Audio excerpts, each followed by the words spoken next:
रोक सकेगा लपक के मारेगा। हुजूर ताजुल शरिया की बात हो रही है कि जब हजरत शेर पढ़ रहे थे तो मेरे जहन में 4 मिसरा अंगड़ाई दे रहा था कि शायर कहता है कि कोई ना रोक सकेगा लपक के मारेगा। हुजूर ताजुल शरिया के दौर में एक शख्स का इंतकाल हो जाता है। इंतकाल तो होता है लेकिन उसके बाद इंतकाल के बाद उसकी जो लाश थी वो सिमट गई। अब उसको ठीक करने के लिए बड़े बड़े डॉक्टर बड़े बड़े हकीमों को बुलाया लेकिन सब जवाब दे दिए।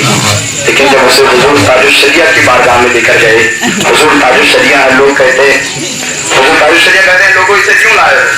लोग बताते हैं कि हुजूर इंतकाल तो हुआ लेकिन इंतकाल के बाद इसकी जो लाश आखिर बात क्या है? मैंने हुजूर बड़े बड़े डॉक्टर को दिखाया, बड़े बड़े हकीमों को, लेकिन सब जवाब दे दिया। अब आप ही कुछ कीजिए। हुजूर ताजुल शरिया है, उसके कान में एक ऐसी बात कहते हैं वो लाश सीधी हो जाती। लोग देखकर हैरान हो गए कि हुजूर बड़े बड़े डॉक्टर बड़े बड़े हकीम जिसको ठीक न कर सके, आपने क्या ऐसी बात कह दी उस लाश में जो सीधा हो गया? हुजूर ताजुल शरिया ने जानते क्या कहा? मैंने कुछ नहीं कहा, बस इतना कहा था कि ये लाश अगर तू सीधी हो गई तो तुम्हारा जनाजा ये रजा पाएगा।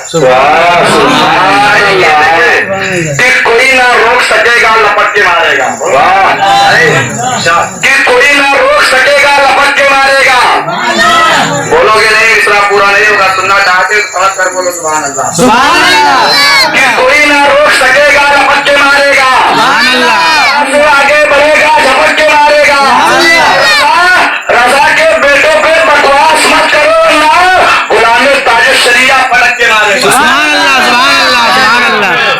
बकवास मत करो वरना गुलामे ताजुल शरिया पटक के मारेगा। रजा के बेटों से बकवास मत करो वरना गुलामे ताजुल शरिया पटक के मारेगा। एक साहब थे जो गधे को 50,000 रुपए में बेच रहे थे। बादशाह की खोज निकली, कहा अरे इस गधे में क्या खासियत है जो 50,000 रुपए में बेच रहे हो? तो शख्स ने कहा इस गधे पर जो बैठता है उसे मक्का मदीना दिखाई देता है। तो बादशाह ने कहा ऐसी बात है तो मैं तुम्हें 50 नहीं बल्कि 50 लाख दूंगा, इतना कहना होता है। तो उस जो बादशाह का जो गधे का मालिक था उसने कहा मेरी एक शर्त है। बादशाह ने क्या शर्त है? कहा इस पे जो बैठेगा जो अच्छा होगा उसी को दिखाई देगा, वरना जो कमीना नालायक बेहुदा होगा उसे नहीं दिखाई देगा। अब इतना कहना होता है। बादशाह अपने वजीर को कहता है तुम बैठ के पहले देखो। तो जब वजीर बैठता है तो देखता है लेकिन